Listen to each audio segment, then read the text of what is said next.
The locksmith's pick was scratching at my front door, and I sat in the dark and let it. It was 9 dawn on Christmas Eve. The house was cold on purpose. I knew exactly who was standing on my porch because I knew their headlights, and I knew the sound of my brother laughing when he thinks he has already won. My parents were out there. So was Travis.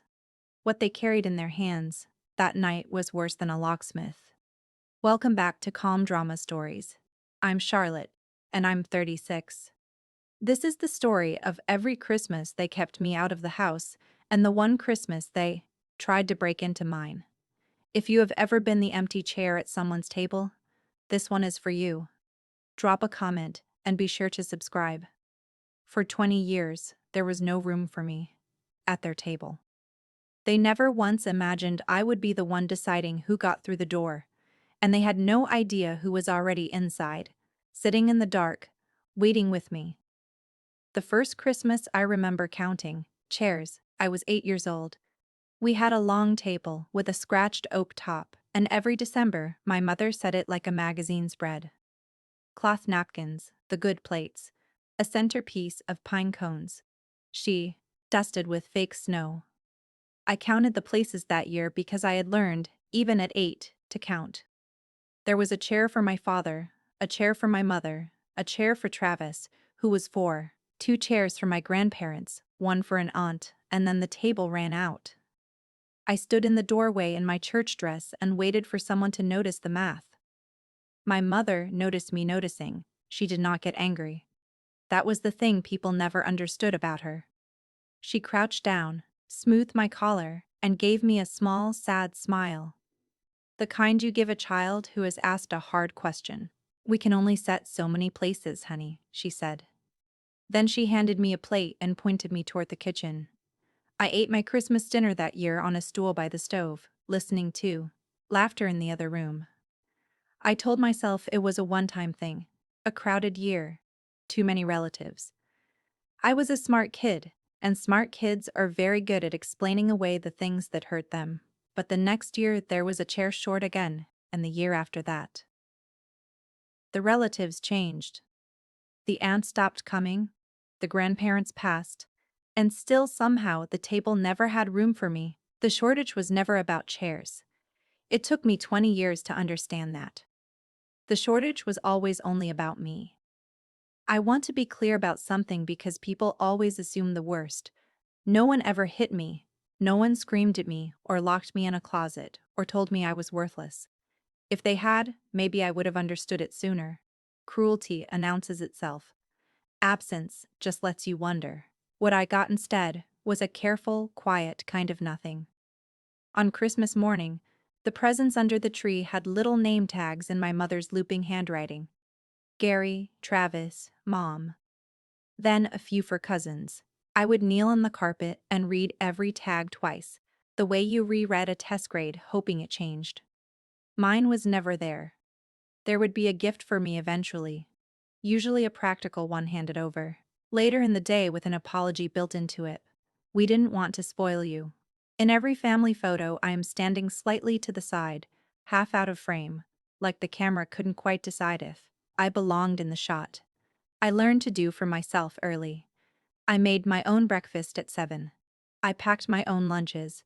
I taught myself to braid my own hair watching my reflection in the toaster. By the time I was 12, I could run a household and nobody had asked me to. I thought for years that if I just became useful enough, helpful enough, good enough, the table would make room. So I tried harder than any kid should ever have to try. I never once asked myself the real question, the one sitting under all of it like a stone underwater. Why was it only me? Why, in a family of 4, did the math only ever fail to include one person? There was one thing in our house nobody was allowed to touch. On my mother's dresser sat a small, silver frame turned slightly toward the wall. Inside was a photograph of a hospital blanket, pale yellow, folded the way you fold something around a baby. There was no baby visible in the picture, just the blanket and my mother's hands. I asked about it once, maybe at 10. My mother took the frame out of my fingers so gently and so fast that I never asked again. "That's not for little hands," she said. And every December, around the middle of the month, she would go quiet. Not sad in a way you could point to, just somewhere else. She would forget to start dinner. She would sit at the window with her coffee going cold. My father would walk softer those days, like the floor might break. I didn't have the words for it then. I only knew that the worst of my mother's distance always came right before Christmas, like a tide that pulled out before it pulled me under. The shortage at the table, the quiet at the window, the frame turned to the wall. I felt without understanding that these things were connected, that somewhere in my mother there was a room I had never been let into, and that I had been born standing outside its door. I was a child. I assumed the way children do that whatever was wrong was somehow my fault. It would be more than 2 decades before I learned what that yellow blanket meant. And when I finally did, it explained everything and excused nothing. I left the day after my 18th birthday in the spring of 2007. I had been saving for it the way you save for a flight out of a country at war. Babysitting money, lunch money. I didn't spend. A summer of scooping ice cream and a winter of shoveling driveways. By 18, I had $11,900 rolled in a sock and a battered Corolla I'd bought for 400 of it. I packed one duffel bag, clothes, a toothbrush, my high school diploma, and the only photo of myself I owned, where I was actually in the center of the frame taken by a friend's mother who didn't know our family's rules. Nobody tried to stop me. My mother was at the sink. My father read his paper. Travis, 14 and already untouchable, didn't look up from the television. Call when you get wherever you're going. My mother said, and that was the whole goodbye. I drove for 3 hours and stopped at a diner off the highway and cried exactly once, hard in the parking lot. Then I went inside and ordered eggs, and made myself a promise over the worst coffee in Ohio. Someday I would have a place of my own, a real one, a place with a door and a lock. And Snorts, my name on the deed where no one could ever decide there wasn't room for me. I didn't know how, I just knew I would. Snorts, I left that house at 18 with one bag and one promise that someday I would build a place no one could lock me out of. If you have ever packed a bag like that, you already know how this feels. Stay with me, comment, and subscribe. I started with a bucket. That's not a metaphor. I started cleaning houses with a yellow bucket, a box of rags, and supplies I bought at the dollar store. My first client was a tired single mother who couldn't keep up after a double shift. I cleaned her kitchen so thoroughly she cried, and she told 2 friends, and they told 2 friends. For the first year, I slept in the Corolla more nights than I want to admit. Parked behind a grocery store with the seat reclined and a blanket. I bought at a thrift shop. I showered at a gym I paid $9 a month to belong to. Every dollar that came in, I split into 3 jars. Gas, supplies, the someday house. Here's the thing about being the kid who was never quite enough. You learn to never let yourself fail because you've decided failure is the proof they were right. So, I overdid everything. I scrubbed baseboards no one would ever check. I came back to fix things no one had complained about. I worked when I was sick, worked when I was exhausted, worked holidays because holidays paid, double, and because I had nowhere I was wanted anyway. It made me very good. It also nearly broke me more than once. By 25, I had hired my first 2 employees. By 28, I had a real office, a logo, and a name. Booth Home Care. We didn't just clean. We watched over people's homes when they traveled, managed their move-outs, cared for the houses of the elderly.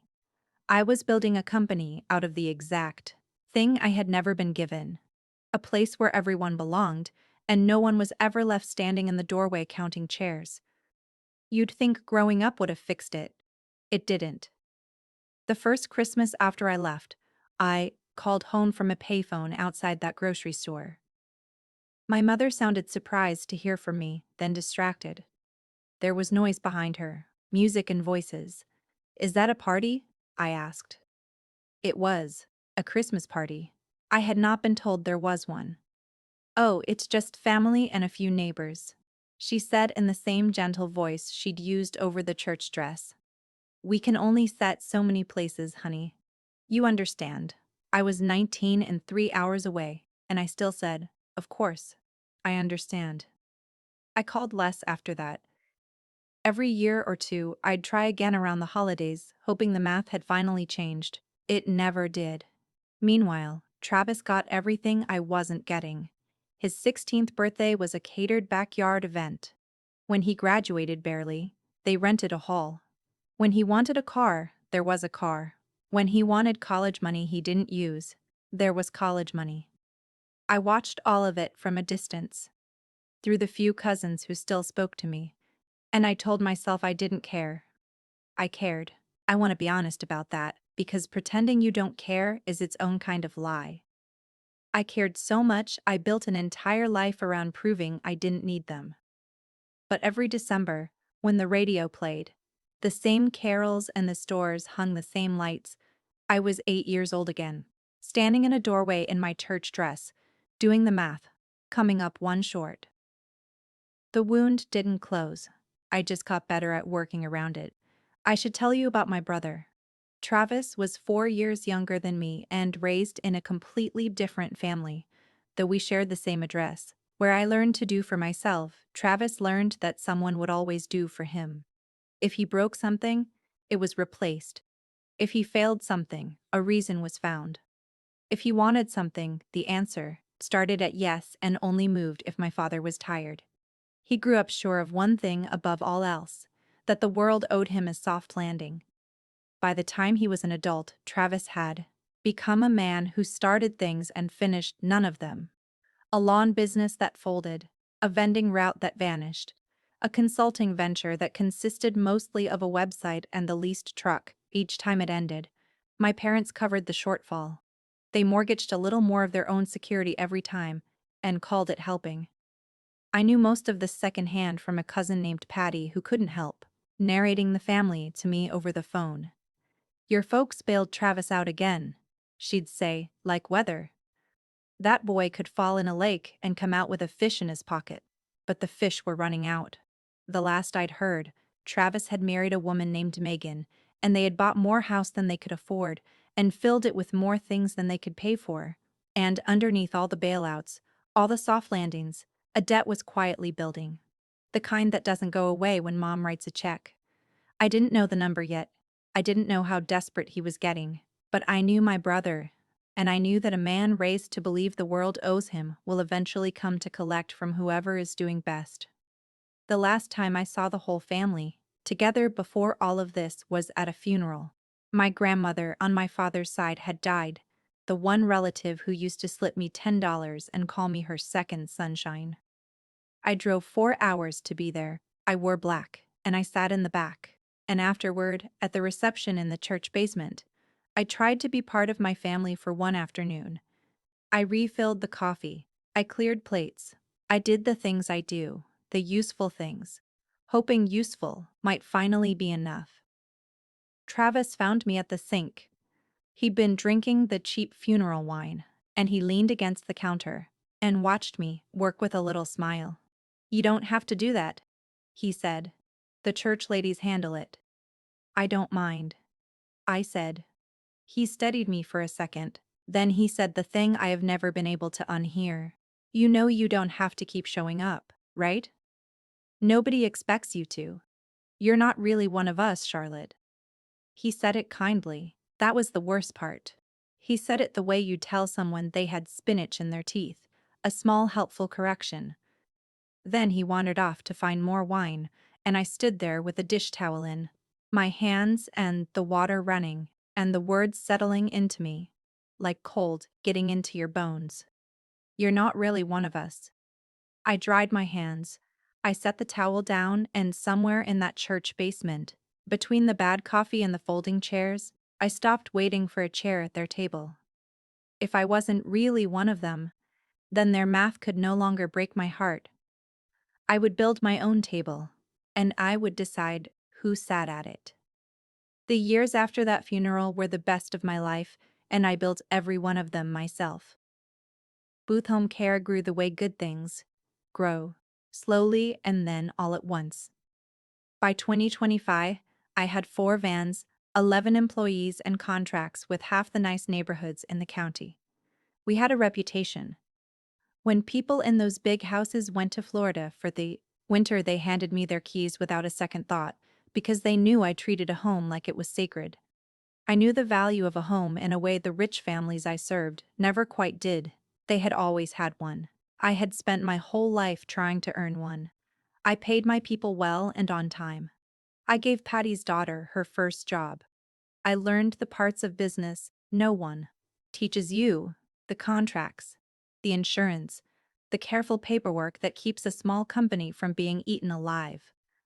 I became, without ever quite noticing it happen, a woman of some means. Not rich the way TV means rich, but comfortable, secure. The kind of secure where you check your bank balance and feel calm instead of sick. My family had no idea. We barely spoke. They still pictured me, I think, as the girl who left with a duffel bag, scraping by somewhere, paying for my pride. They never asked what I did. They never asked how I was doing. And because they never asked, they never saw it coming. They didn't know about the vans, or the employees, or the savings. They certainly didn't know what I was about to do with all of it.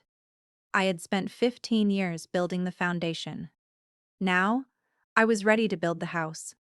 The actual house. The one I'd promised myself in a diner parking lot at 18. I found it in September of 2025 on a street called Maple Hollow. It was the biggest house on the block, a 3-story brick place with a wraparound porch and a turret room, and windows that caught the evening light.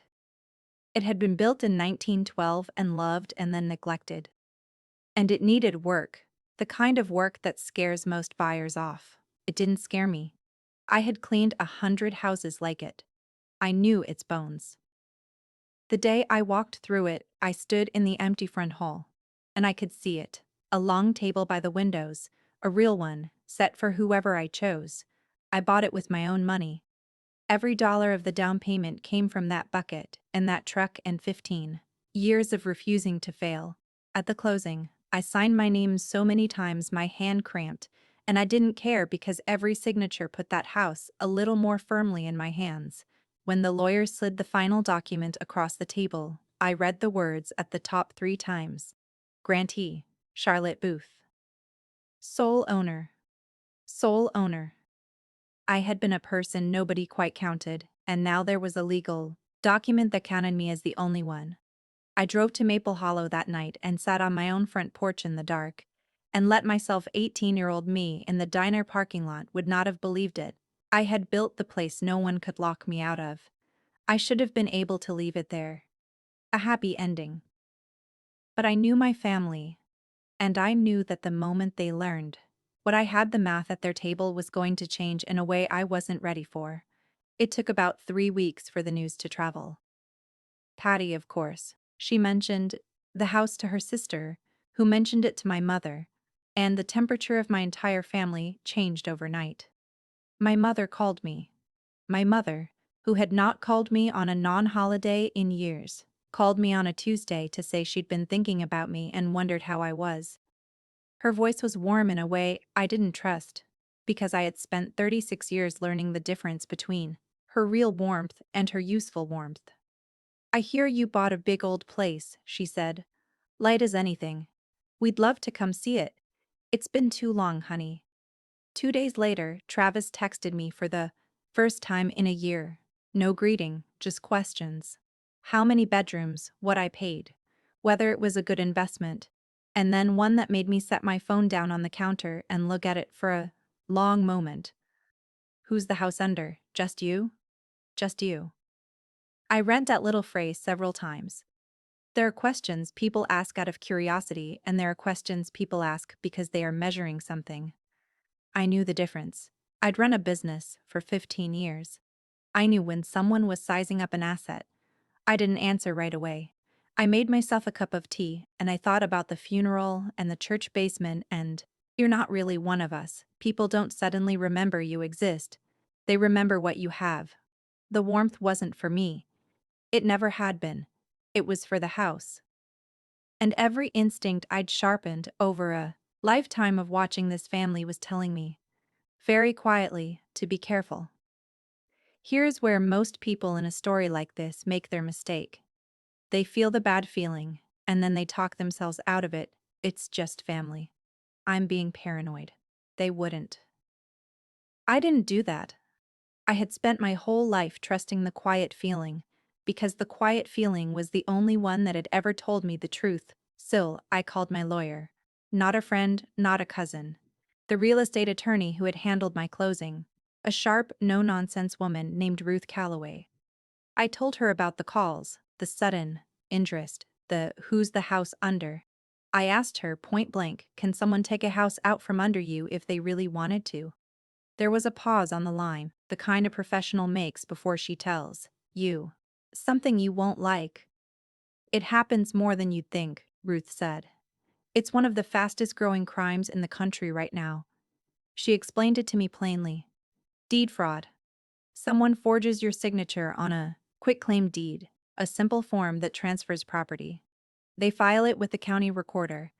The recorder does not verify signatures. They just record what's handed to them.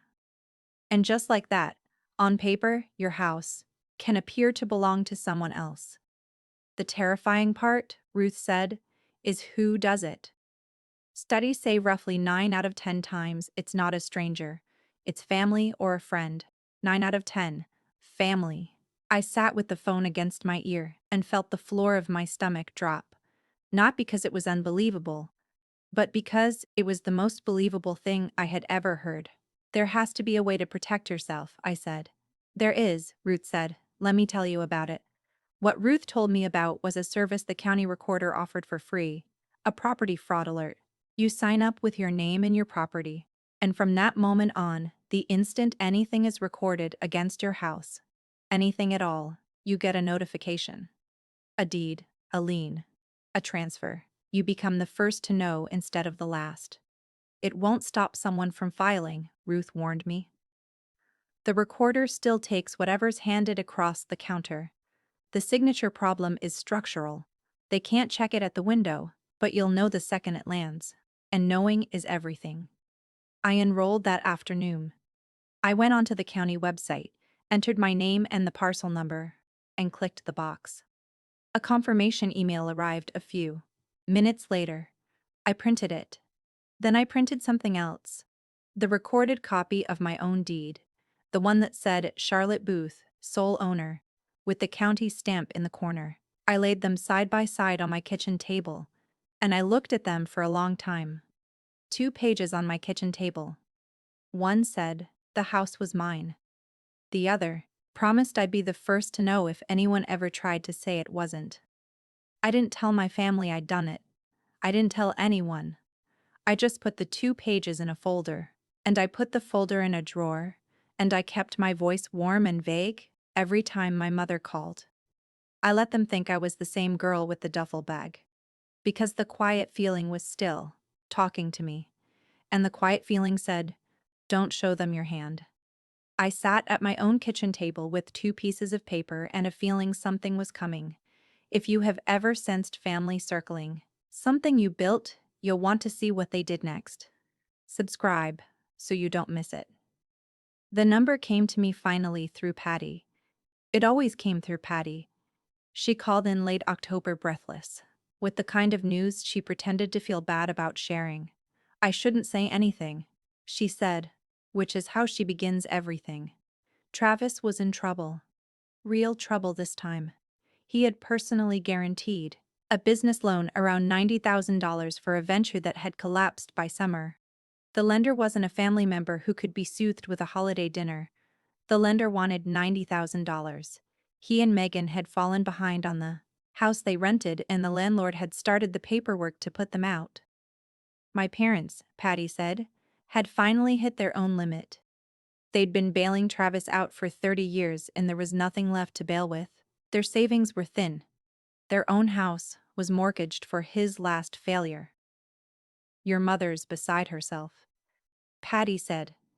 She keeps saying the family's going to lose everything. I listened. And I did the math the way I have always done the math. $90,000 of debt. A man raised to believe the world owes him a soft landing. A sister with a paid-for mansion he'd just learned existed. A mother newly, suddenly, warmly interested in seeing that house. The pieces did not arrange themselves into anything good. I hung up with Patty and stood in my big, quiet kitchen and understood that the warmth, the calls, the visit my mother kept proposing were not the beginning of a reconciliation. They were reconnaissance. Somewhere 40 minutes away in a rented house with a landlord at the door, my brother was looking at the one asset in the family, with no debt against it, and no man in the picture to defend it. And he was getting desperate enough to do something about it. In November, my mother called with an invitation, the first one in nearly 20 years. "We want you to come home for Christmas," she said. And her voice did something it had not done in my whole life. It tried to sound like it loved me. The whole family. Christmas Eve dinner, the way we used to do it. "There's a place for you, Charlotte. There's always been a place for you. There's always been a place for you." I had waited my entire childhood to hear that sentence, and now that it had finally come, I knew with a certainty that made me a little sick that it was a lie. You don't set a place for someone you've spent 20 years counting out of the math, not unless you suddenly need them at the table for some reason of your own. I said I'd think about it. Then Travis texted. He'd been texting more lately. Casual, chummy, like we were close. This one was framed as concern. "Hey, with a big old house like that, you got to keep your important papers safe. Deed, title, all that. Where do you even keep stuff like that? A safe? Fireproof box?" I looked at that message for a long time. He wasn't asking how I was. He was asking where I kept the deed. I didn't delete it. I screenshotted it with the date and timestamp showing. And I started a folder on my phone. I named the folder something boring so it wouldn't catch anyone's eye. And I began saving every text, every voicemail, every two-worm call. I wasn't paranoid. I was a small business owner who had learned the hard way that the most expensive thing you can do is fail to keep a record. They thought they were reeling me in. They had no idea I'd started keeping the receipts. Then Megan got involved, and that changed the shape of the thing. I'd only met my brother's wife a handful of times. She was sharp where Travis was soft, organized where he was scattered. She grew up poor, the kind of poor that never quite leaves you, and she had spent her adult life white-knuckling her way towards safety. I understood her, honestly, better than I understood my brother. I just understood her the way you understand a storm. She called me one evening, friendly, chatting about nothing, and then she steered the conversation somewhere very specific. "You know, Travis and I are thinking about doing a quick claim between us for tax stuff," she said, breezy. "Such a confusing process. When you bought your place, did you have to get the signature notarized? Like, does the county actually check who signed it, or do they just file it?" There it was. Does the county actually check who signed it? That is not a question a person asks for tax reasons. That is a question a person asks when they are mapping out exactly how much they can get away with. I kept my voice easy. I said I wasn't sure that the lawyer handled all that. That paperwork bored me to tears. I played the woman who didn't pay attention to her own affairs. I could practically hear her relax through the phone. After she hung up, I sat very still. Travis had the desperation and the entitlement, but Megan had the plan.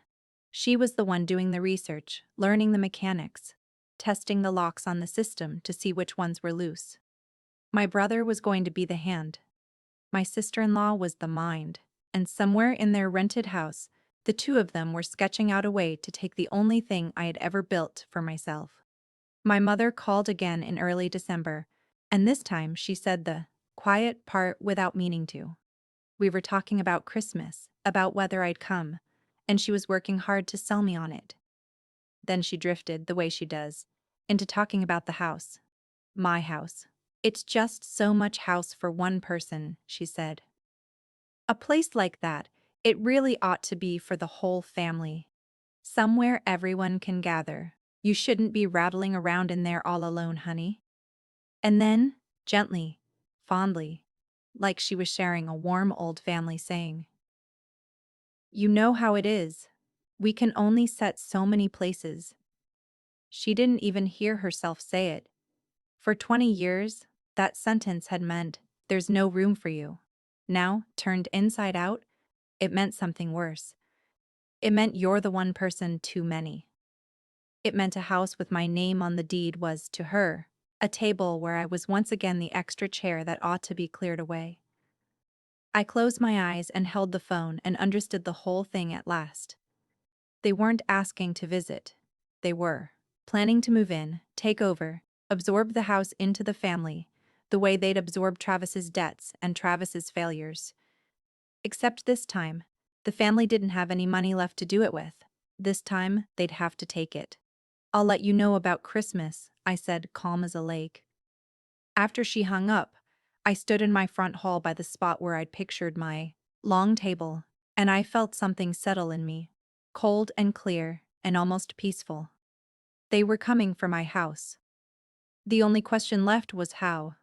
And I intended to find out before they did anything I couldn't undo. My first instinct was to call Travis and tell him I knew. To say in plain words, "I see exactly what you and your wife are doing, and it stops now. I'm a fixer. When I see a problem, I want to get in front of it." So I called Ruse instead to ask how to slam the door before they could open it. What she told me my whole approach: "If you confront them now, here's what happens."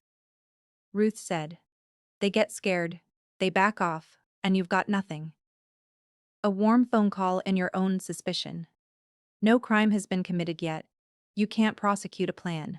So I just wait?"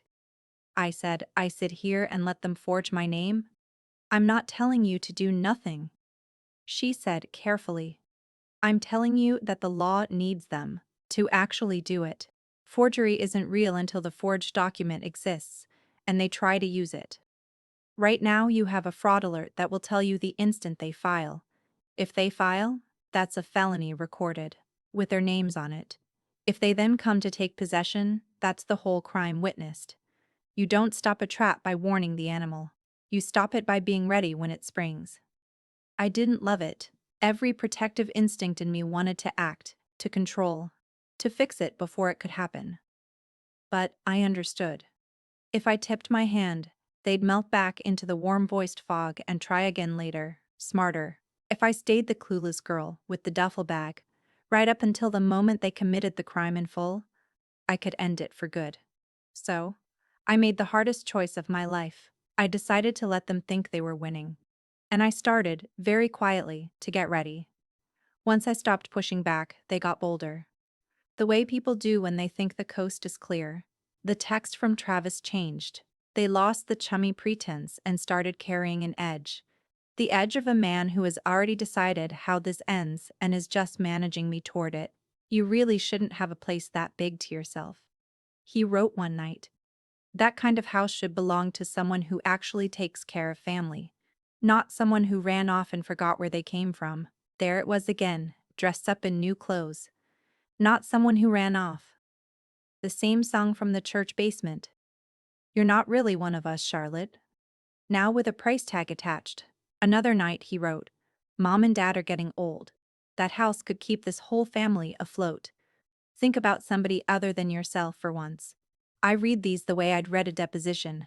I screenshotted everyone. I noted the dates. I watched a man build, in his own words, a complete record of motive. And I let him because I had learned from Ruth that the best evidence in the world is the kind your target hands you for free. I typed back things that were warm and non-committal. "I hear you. Let's talk after the holidays. It's a lot to think about." Each reply was a little piece of bait, just enough to keep him sure I was softening. Inside, I was anything but. Every snort's cruel, entitled message landed on the same old bruise. The doorway, the church dress, the math that came up short. But the bruise didn't make me weak anymore. It made me certain. And certainty is a very quiet, very patient thing. I closed the folder on my phone, and I waited for the alert I knew was coming. It came on a Wednesday, the 3rd of December, at 4:47 in the afternoon. I was in my office reviewing route sheets when my phone buzzed with an email I'd been bracing for since October. The subject line was clinical and cold, and it stopped my heart anyway. Property fraud alert. A new document has been recorded against your monitored property. I set down my pen. I opened it slowly, the way you open a door you already know has someone behind it. A new instrument had been recorded with the county that afternoon. Document type, quitclaim deed. Parcel, mine. And then the part that made the room go very still and very loud at the same time. Grantor, Charlotte Booth. Grantee, Travis Booth. According to the county's official records, I had just signed my house over to my brother. I had signed nothing. I had been sitting in this office all day with witnesses and a calendar full of meetings. Someone had taken my name, forged it onto a deed, and walked it across the counter at the county recorder. And the county, exactly as Ruth had warned, had simply stamped it and filed it without ever checking whether the signature was real. For one long moment, I just looked at the screen. 20 years of being counted out of the math. And now they had used a single sheet of paper to count me out of my own house. I want to tell you I felt rage. I think I should have. What I actually felt was the opposite of rage. It was clarity, pure and cold and almost calm. The trap I had set without quite admitting I was setting it had just sprung its first half. They had committed a felony in writing with their names on it. Now, I had work to do. I drove to the county recorder's office the next morning and requested a certified copy of the recorded deed. I paid the small fee. I waited at a plastic counter under fluorescent lights while a clerk pulled it. And then I held in my hands the document that said, "My home was no longer mine." I made myself read every line. There was my name, Charlotte Booth, in a signature that was not my signature. Whoever made it had clearly studied one of mine. Maybe from an old Christmas card, maybe from a document Travis had access to.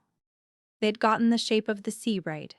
The rest was wrong in a way only I would notice. The slant of the T, the loop on the H. It was the forgery of someone who'd practiced just enough to fool a stranger and not nearly enough to fool me. Below it sat a notary stamp and a notary signature, certifying that I had appeared in person and signed, willingly. I had done no such thing. I had never met this notary in my life. I stood there in that quiet office, holding the proof of the worst thing my family had ever done to me, and I did not cry, and I did not call my brother to scream at him. I had learned long ago that screaming is what you do when you have no other power. I had other power now. I took out my phone and photographed every page. I noted the recording number, the date, the notary's name. I was already building it in my head, the way I'd built everything, brick by. Careful brick. Travis thought he'd stolen my house with a piece of paper. What he'd actually done was hand me a felony with his fingerprints all over it. And he had no idea I already knew. That afternoon, I walked into the police station and filed a report. I sat across from a detective named Ray Foster, a heavy-set man with patient eyes who had clearly seen a lot of families do a lot of terrible things to each other. I laid it all out in order, the way I lay out everything. The deed in my name, the recorded forgery, the notary I'd never met, the text from Travis dated and screenshotted, Megan's call about whether the county checks signatures, my mother's sudden warmth and the $90,000 of debt behind it.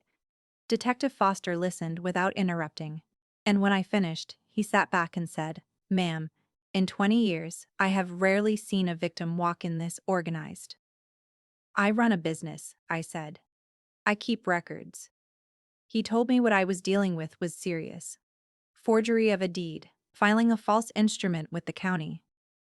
These were felonies, the kind that carry real prison time, not slaps on the wrist. He told me Ruth could file something called a notice of fraudulent deed to flag the record and begin unwinding it in court. And then he said the thing I'd been circling towards since the alert first buzzed. "A forged deed on paper is one thing," Foster said. "But it's stronger, much stronger if they try to act on it.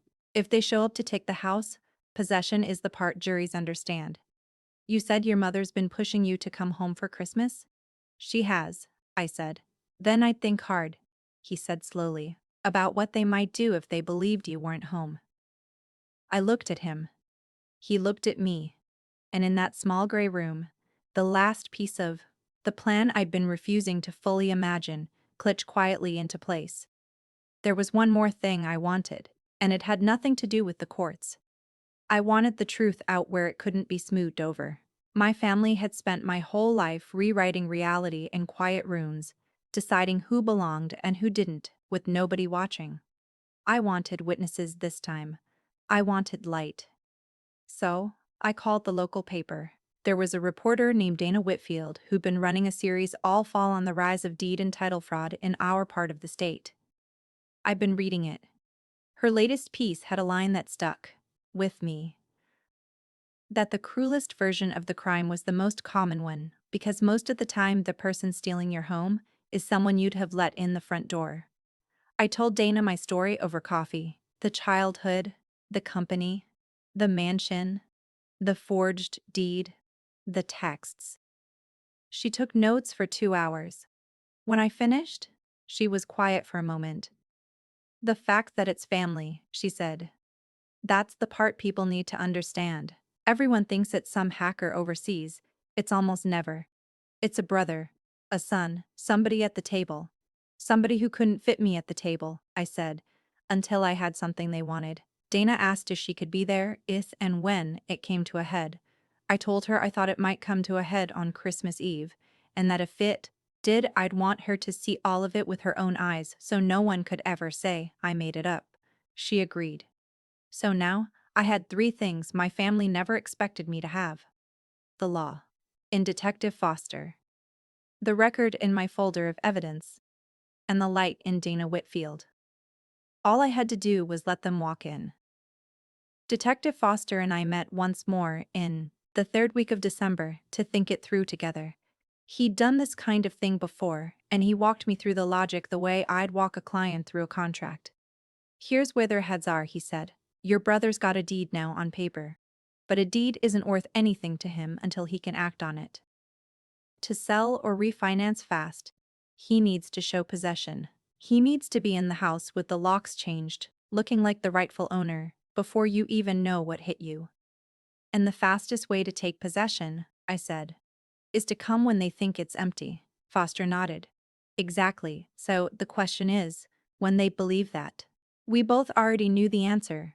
They'd believe it on Christmas Eve, because for 20 years the story my family told themselves was that Charlotte spent the holidays alone. Charlotte had no one. Charlotte was always somewhere else, scraping by, unwanted. They had spent 2 decades making me the empty chair, and now that very story was going to be the thing that trapped them. They would assume the big house on Maple Hollow was dark and empty on Christmas Eve. Its lonely owner off somewhere by herself, because that was the only version of me they had ever allowed to exist. Megan will want a locksmith, Foster said. Change the locks, establish control. Quiet, professional, possible. If a neighbor asks, they're the new owners. Here's the deed. I thought about my mother on the phone, pushing so hard for me to come to their Christmas, to be somewhere far from Maple Hollow. The invitation hadn't been an apology. It had been an attempt to get me out of my own house on the one night they planned to take it. So I declined my mother's invitation gently, in a way designed to land exactly right. I think I'll just have a quiet one at home this year, I told her. Rest. You know how the season is. I could hear her satisfaction through the phone, the soft little pause of a plan falling into place. She thought she'd confirmed I'd be home, alone, easy to work around. What I'd actually done was confirmed the date.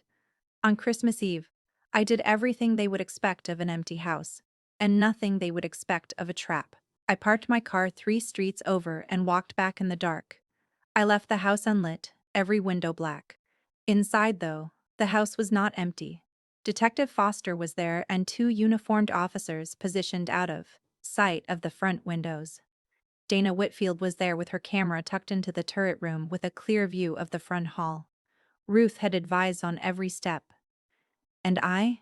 was there, sitting in an armchair in the dark front parlor in my good coat with a folder on my lap. In that folder were 2 pages. The recorded deed that said the house was mine and the fraud alert confirmation that said I'd be the first to know if anyone said otherwise. The same 2 pages I'd laid on my kitchen table back in the fall. They'd been my anchor through all of it, and now they were going to be Exhibit A. My whole life, my family had set a table that never had room for me. Tonight in the dark, I had set one of my own. Every seat was full. They just didn't know who I'd invited. And somewhere 40 minutes away in the cold 3 headlights were already pulling out of a driveway in Renfrew, heading for Maple Hollow. I heard the car before I saw the lights. Tires on the gravel of my long driveway, slow, careful, the sound of people trying not to be heard. Then headlights swept across my dark front windows and went out. Doors opened. Voices low, drifting up to the porch in the cold December air.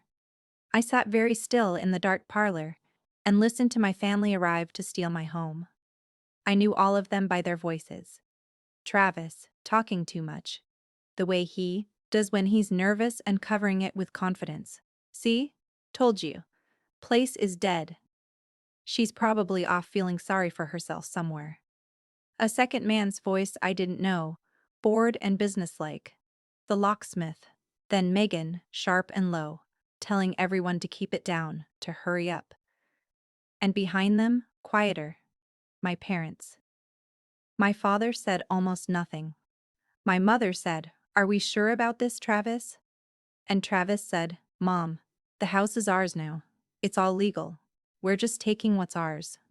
Footsteps on my porch steps. The thunk of a heavy bag set down, tools clinking inside it. The locksmith said, "Standard deadbolt, 2 minutes." And then the scratch of metal sliding into my lock.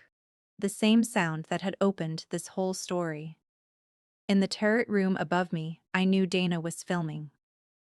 In the next room, I knew Foster and his officers were waiting, still as held breath. I sat with my folder on my lap, and I did not move, and I did not make a sound. 20 years of being kept outside their door, and here they were, picking the lock on mine. I had imagined this moment 100 times since the alert first buzzed. Now it was here, in the dark, in the cold, with my whole life balanced on the click of a lock. The lock gave with a soft, final click. The deadbolt slid back. My front door, the door I had promised 18-year-old me, would always have my name on it, swung open into the dark, and my family walked into my house uninvited for the very first time. Megan came first, a flashlight beam swinging ahead of her, businesslike. Travis was right behind her, and he wasn't whispering anymore. The second he was across the threshold, the entitlement that had been bred into him for 32 years came roaring back. "Would you look at this place?" he said, his voice filling my dark hall like he already owned the echo. He had papers in his hand. He actually waved them, the forged deed, the proof of his crime, brandished in the air like a flag. All this. For her? And now it's ours. The locksmith hovered in the doorway, uneasy now that he could feel the wrongness of it. Megan was already moving deeper in, the flashlight finding the front parlor, the staircase, the high ceilings. "We change every lock tonight," she was saying. "By tomorrow we're the owners on record, and in fact, nobody can argue with possession." My mother and father came in last. Slow, my mother's hand finding my father's arm, in the dark. "It's so big," my mother murmured. And for 1 second, she sounded almost frightened of it. Then Travis said the thing that ended any sympathy I might have dredged up. He turned in a slow circle in my front hall, in the dark. And he laughed, and he said, "She never belonged in a place like this anyway. She never belonged anywhere." That was the moment. The door was open. They were inside. The forged deed was in his hand. The locksmith's tools were on the floor. Every element of the crime was complete. In full. With witnesses and 2 rooms. I reached over to the lamp beside my chair, and I turned on the light.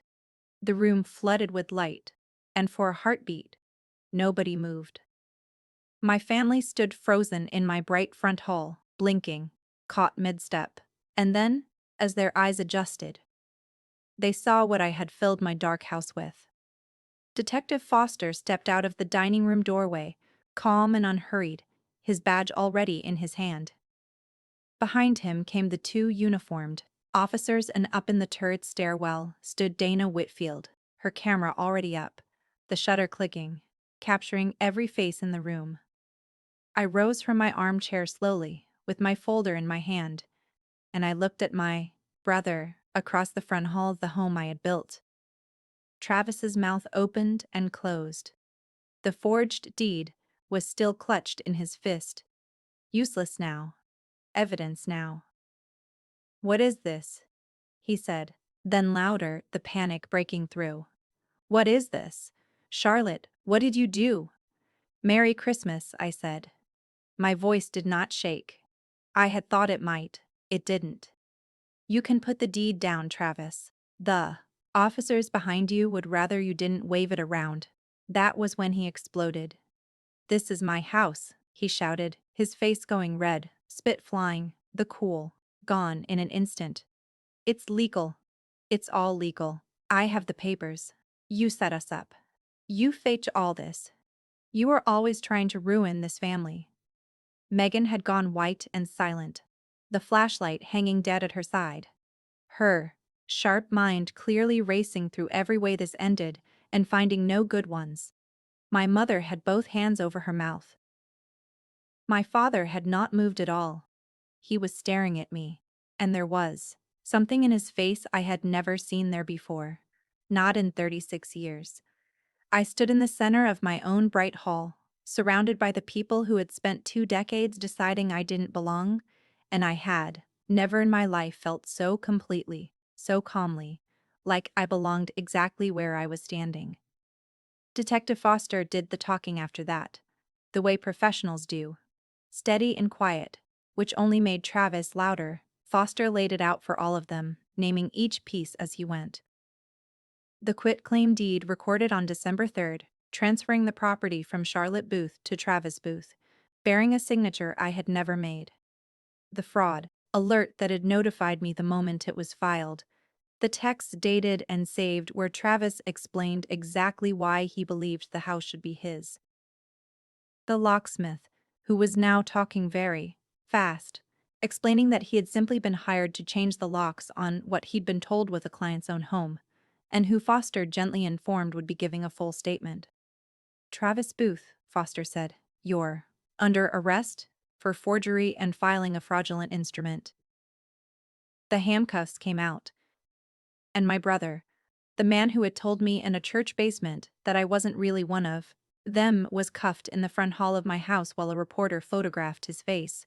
Megan was detained beside him, already talking about lawyers. It was my mother I turned to. She was crying, the way she cried at the window every December. Except this time, the grief had a name, and the name was getting arrested. "Charlotte," she said. "Charlotte, please, we can fix this, we're family." I looked at her for a long moment. Then I said the thing I had been carrying my entire life, and I said it without anger. Which is the only way it could have landed the way it did. "There were always enough places, Mom," I said quietly. "You just never set one for me." So tonight, I set the table myself. And I set it for the police.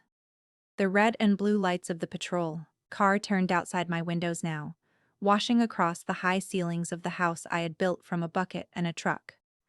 My mother had no answer. For the first time in 36 years, the woman who decided who belonged at the table had nothing left to say. My father didn't run. He didn't argue.